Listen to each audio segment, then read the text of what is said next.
Greetings and welcome to our channel. If you have Poco F6 smartphone and you want to set your fingerprint lock or your face lock, then this is the video for you. Let's begin. Firstly, you have to open settings, scroll down and then click on password and security. There you will see the option of fingerprint unlock. Click on this. Now firstly you have to set a screen lock. Now select pattern, pin or password, whichever you want. Here I select pin. Then wait for a few seconds and after that click on got it. Now set a 4 to 16 digit password.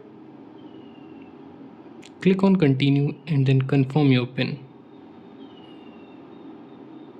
After that, set your finger on the sensor and keep on tapping until it completely captures your finger. After capturing your finger, it will ask you to add your face data. If you want to set your face lock, then click on add and then set your face lock. Otherwise, click on cancel and then click on done.